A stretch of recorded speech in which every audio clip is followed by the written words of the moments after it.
Rob, you and I have apparently been doing essentially the same thing. We've been organizing our digital lives, but unlike you, I have not been eating a menagerie of interesting snacks while I do that. I have more pedestrian snacks than you to report on this week. Yeah, I mean, for anyone who follows the Ruminate Mastodon account, might have seen this. God, probably about a month ago now. I picked this up. And this is a bag of KFC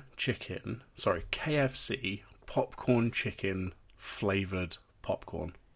Yes, it's called proper KFC chicken popcorn. Yeah. Proper is the brand. Is the brand? That's what I figured. Yeah, it's one of these. Yeah, it's a fairly new brand that I've seen, but yeah, they did this KFC. Oh my god, it's really bad. It's awful. you just had to get that right out there on the table in case anybody just ran out and bought a bag. It sounds terrible, Rob. It sounds really bad. I mean, I bought that. We were in the supermarket. Yeah. I saw it. And I said, I'm going to have to buy this. And Jess went, why would you buy this? And I said, well, it's for the show. It's for the podcast. Yes. These are the things we do. These are what we call business expenses. Yeah. As soon as we start making money, we're all over it. Yeah, exactly. This is not good. Now, chicken flavored snacks, I think, are more popular to begin with in England and other parts of Europe than they are in the U.S. It's not like they're unheard of here, but when I've traveled abroad, I've seen them a lot more frequently in the UK and Ireland, places like that. And so, how does this compare to what would be like maybe a standard chicken flavored crisp of some kind? Yeah, see, chicken crisps, Walker's chicken crisps, right. I really like. It's one of my favourite flavours, and I will get those, fairly regularly if I've got the choice.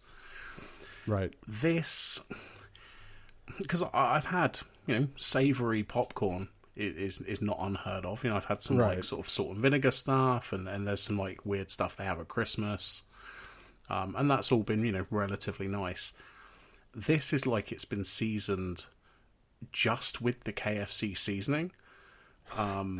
So you're not getting any of the, because those are they're mixed with chicken, and it's probably the, it's the herbs, the spices, and the chicken, make the overall flavour. But this is just, there is nothing redeeming about this at all. I will be taking the rest of this bag into the office tomorrow, because I'm pretty sure there's going to be somebody there who's going to eat this, because I am not touching it again. Somebody desperate enough and hungry enough to eat it. Exactly. Well, you may remember, was it 3 or 4 episodes ago when I had the Monster Munch and the What's-Its flavoured crisps? Yeah, right. They went into the office as well for other people to try. You've had some bad luck. You know what I did? I will say that I did pick up yesterday. I have not tried it yet, but I picked up some beer with the local college's logo on it. It's actually made by a really good Charlotte brewery called Noda. Noda, Noda, is a neighborhood of Charlotte, and they did a limited run O. Davidson beer, which is the Davidson College has a new logo. They got new artwork. They did a new design this year, and they changed their Wildcat logo. So they have a bright red can with a Wildcat on it. So I got a 4-pack because, you know what, it's support the local school and see if the beer's any good. So I've got O. Davidson Lager to try this weekend when I have a chance. Oh yeah, I found it on Untapped.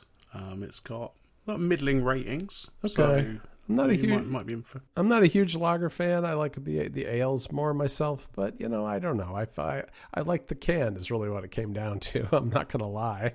I like the bright red can with the Wildcat logo on it. I thought it was for a very seemingly conservative, small liberal arts school. it seemed like a kind of forward thing for them to be making a beer with their logo on it, and I kind of respected them for it. So I decided to support their effort to get into the alcohol biz. I don't know, if they made any money licensing this logo to this brewery, but I hope they did. I hope they make a lot of money selling this beer. Yeah. Well, there you go. We'll look forward to hearing if you like it or not. I'll stand outside the football stadium on a Saturday, drink the beer in public, cause a ruckus, get myself arrested by the local police, and you can read about it in the paper. Perfect. And then you can just rate it on Untapped and go, yep, got arrested. Great. Lovely. It did what it's supposed to do. Drunken disorderly conduct. That's exactly what the beer is for. I don't think I have enough to really get myself arrested. I'd have to buy a few more 4-packs. It's just a 4-pack of a relatively it's kind of a weak beer. It's not like a higher alcohol content. So, but that's my story. That's my story about snacks for this week. I have awful topics this week. The terrible popcorn, and now this next thing is for people who've listened for a long time, and me and you have been doing this for quite a while now. Yeah, I tend to avoid sort of organizational tools. Say it. Like PKM. PKM, like systems that people have got. We look a little sideways at some of that stuff. Not that we don't think it's good to be organized, and not that we don't like good software tools, but I do think that there's a racket that surrounds this stuff that I find distasteful to be really upfront about it. And I feel like it's one thing to share tips and tricks. It's another to become kind of this. It's a little bit like the dieting industry, It's kind of like it's like productivity fear mongering to make money off of people. That's how I view some of it. But this thing that you showed me, you should not have showed me, because this is something that could potentially ruin my life. Just look. I don't even know much about it other than I'm looking at a website. And it's got a wonderful monospace font. It's beautiful. It really is nice. And it's got outlines, like an outline type of style to it. And my mind thinks in outlines. This, to me, is something that just speaks to me before I even understand what it is. But I need you to explain to me, what is Johnny Decimal? So, yeah. Firstly, I'd heard about this, and I can't believe we're going to mention them again. I heard about this on Hemispheric Views. Okay. A while ago. This is like the third episode we've mentioned them. I'm not talking to them anymore because we're just mentioning each other back and forth. It's ridiculous. Yes. A podcast. If you didn't know it, remember from the prior episodes where Rob raised it. It is a podcast. Yeah, it's a good podcast. You should go listen to it. But I had heard about the Johnny Decimal system. Just Decimal? I feel like I can't talk anymore. I'd heard about it on there, and a bit like you, I'd sort of seen it, and then you put it in your back of your mind. You think, oh, I'll look at that at some point. And then they had this week on their latest episode on Hemispheric Views, they had Johnny of Johnny Decimal on the podcast. Is his last name Decimal? It's not. Oh, that's unfortunately. That part's disappointing. So he was on the podcast, so it's already crossed over into, oh, okay, I can actually just listen to this for half an hour, 40 minutes. And then I decided, let me try this, because this is a system to, in broad strokes, you sort of categorize everything into up to 10 areas, and then you have categories inside of that, and everything's numbered. And to be fair, I had in my generic documents folder, I had folders that were named things like MacBook 2010 backup, and it just had photos, random PDFs that I'd scanned.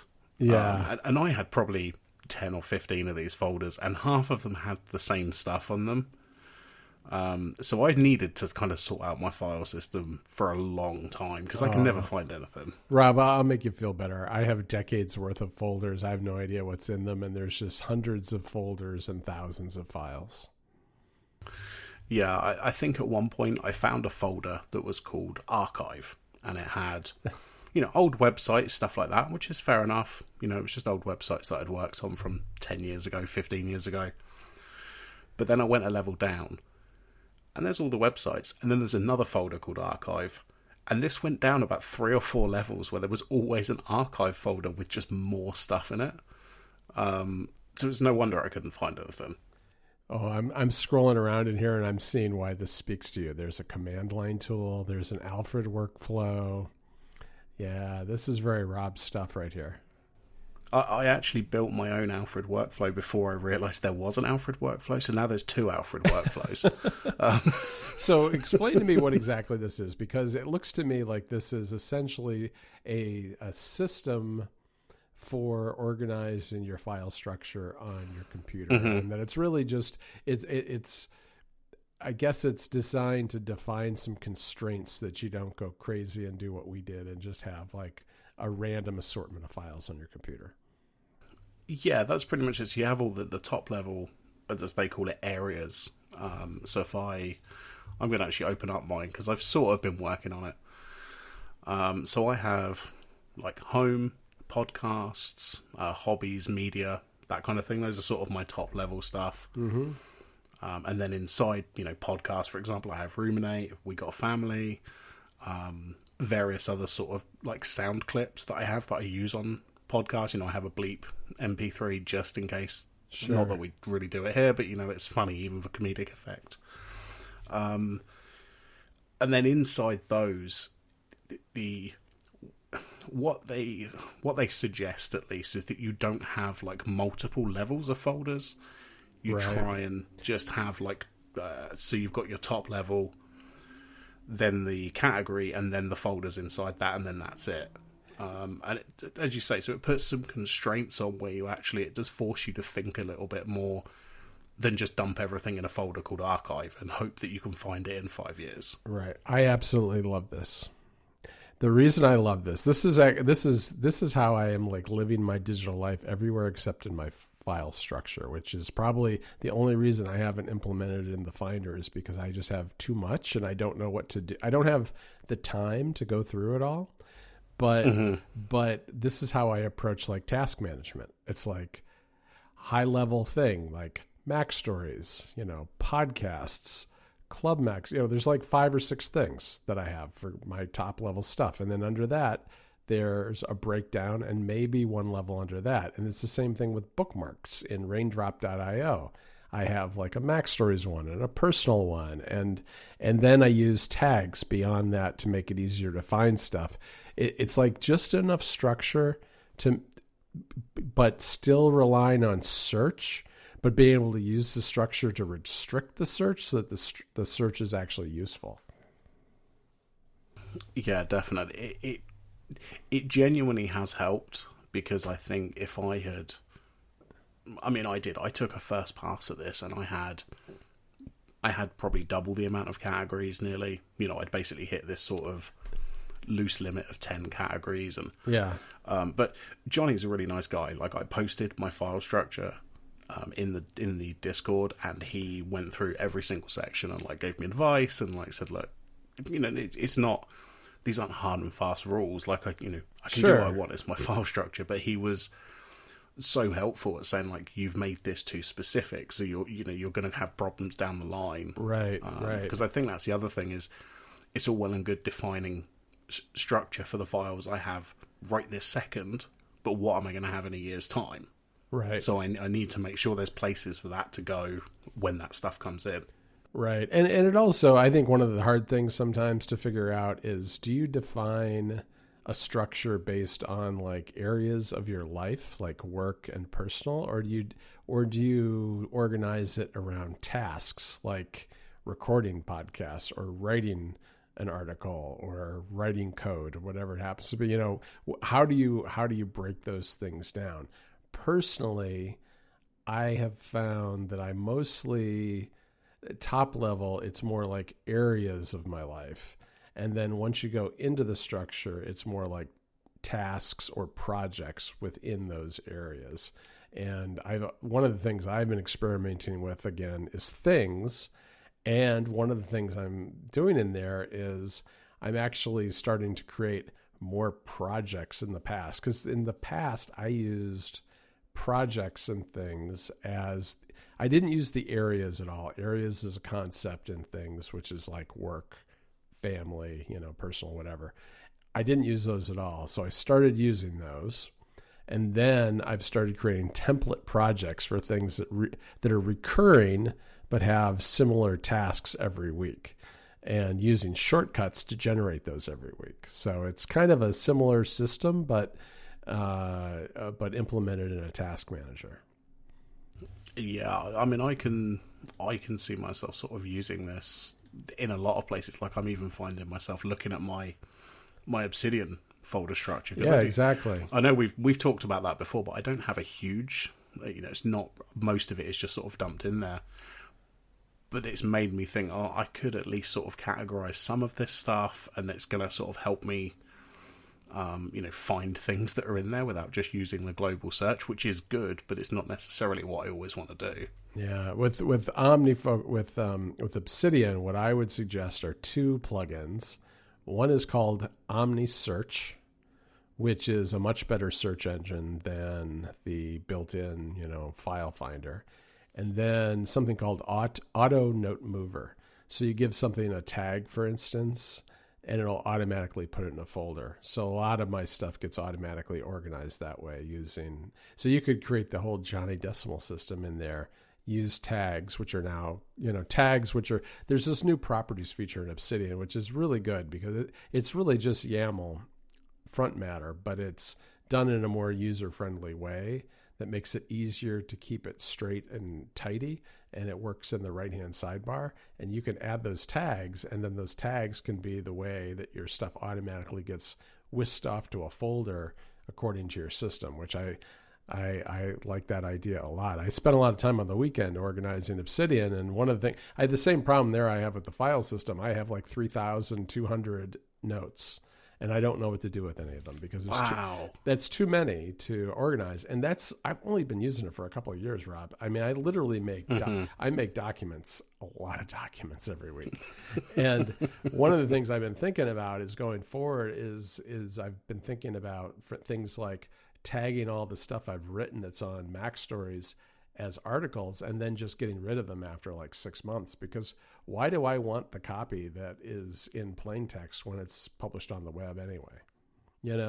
And because then it becomes just like, it becomes difficult when I want to find something. If I have a bunch of drafts on my drive and I'm searching in Obsidian, I just get too many hits when I do a search, especially when I'm talking about the same stuff over and over again related to Apple. Yeah, definitely.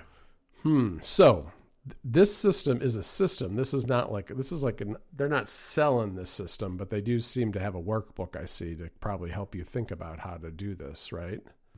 They do, yeah. I will be buying that soon.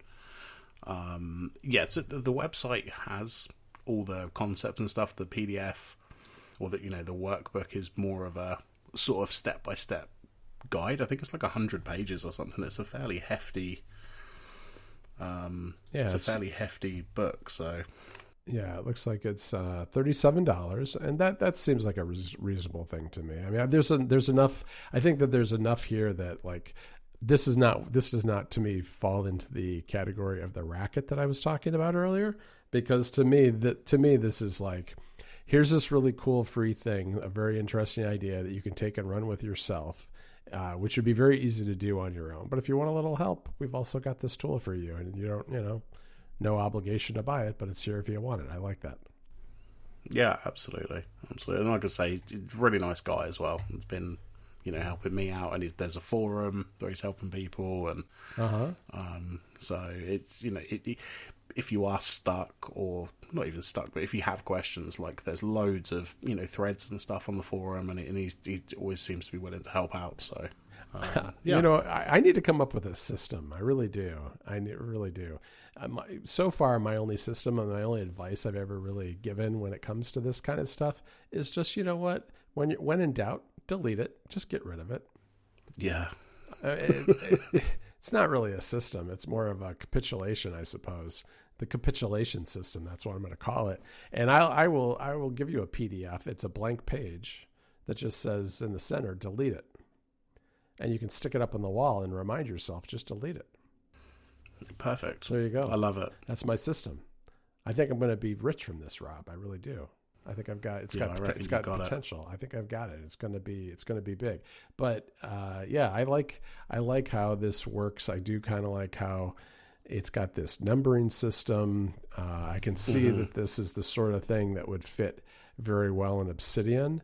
I think it's anathema to some of the Obsidian crowd, probably, only because it is a very structured way of organizing things. And there's a school of thought with Obsidian that you shouldn't even use the folder structure. You should just dump everything in there and link it all up, which I don't know. That doesn't sit well with me. I think there's room for both in the same system. I think linking's valuable, but I also feel like this kind of not loose, but because it is fairly structured, but this kind of shallow structure combined with linking is a lot more powerful than just one or the other. Yeah, definitely.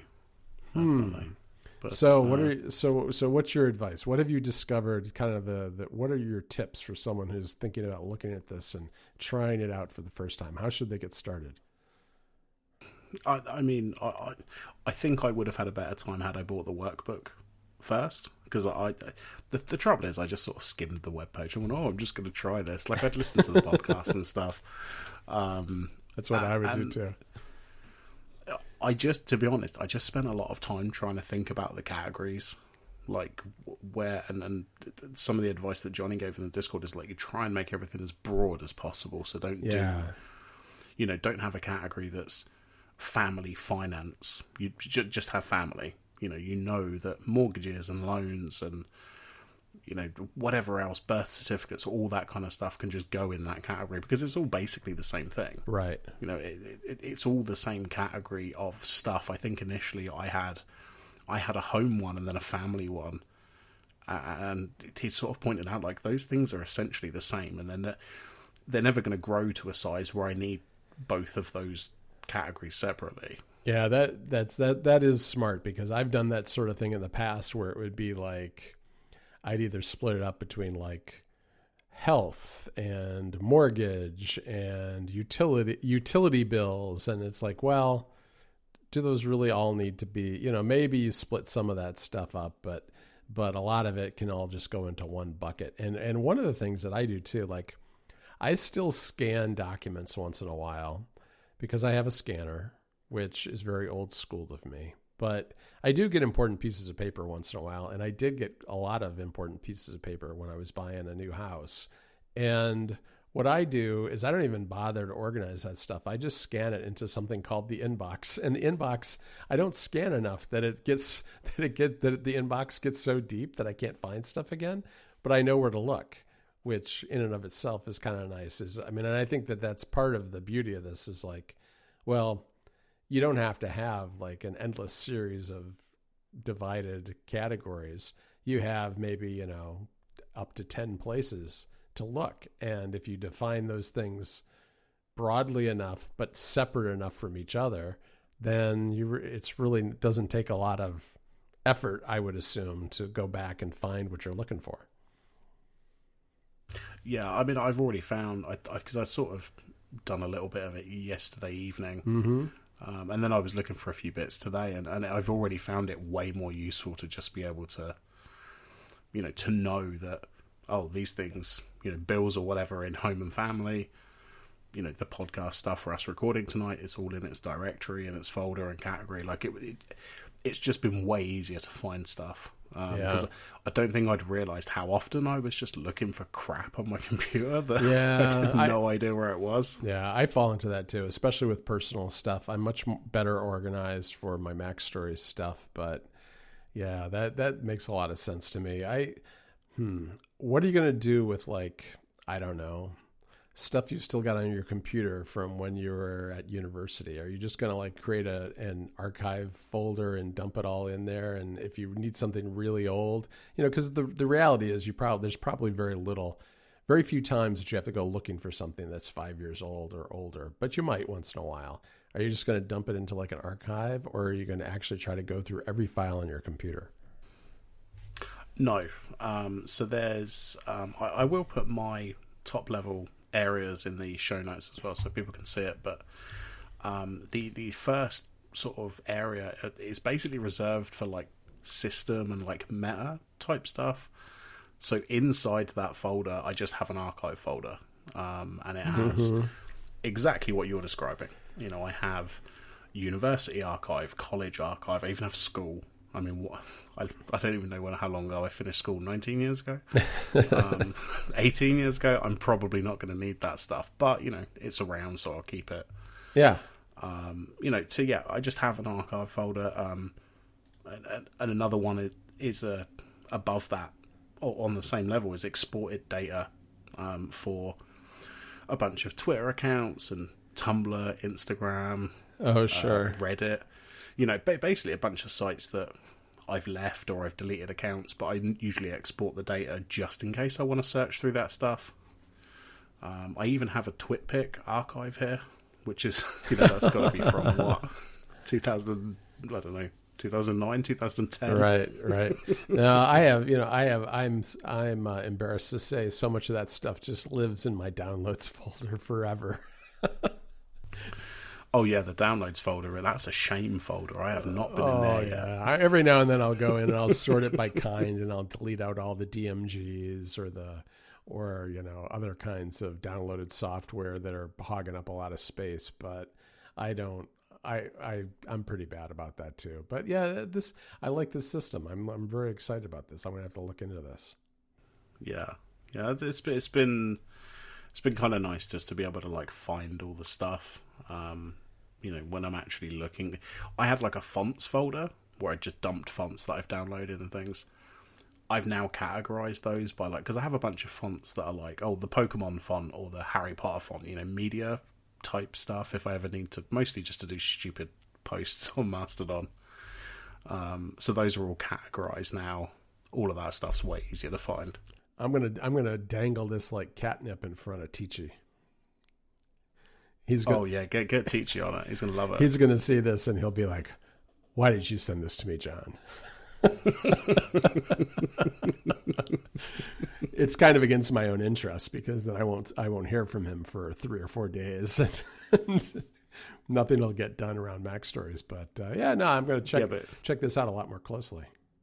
Yeah, but he's going to come out with an amazing shortcut if he gets into it. Well, that's the thing, is that especially because this is very much all just folder structures and plain text and stuff. It just screams for automation.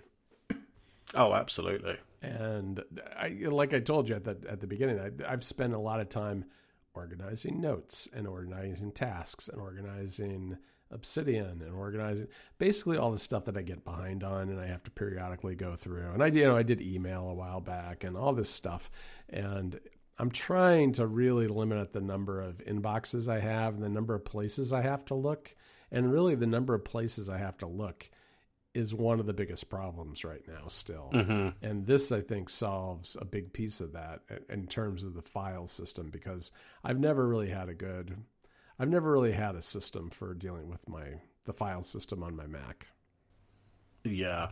I mean, me neither. I mean, I feel like I think I've been moving the previous file structure of just dump everything with various folder names for 10, 15 years, and I've just been adding to it. I mean, I found screenshots of my rent, receipts and stuff from, I haven't rented a place for since before I was at university. Right. So, it's been good to clear out some of that stuff as well. Oh, that's good. I'll definitely check this out. Before we go, Rob, we should talk very briefly about Super Mario Brothers Wonder, because I haven't played this game a lot. and I'm not going to spoil anything because I really don't have anything to spoil unless you consider the first few hours of the game a spoiler. But this is a remarkably deep game. There is so much going on in this game. I had kind of stayed away from learning about it in advance of the release, other than I knew you could like be an elephant, which is a lot of fun, I will tell you.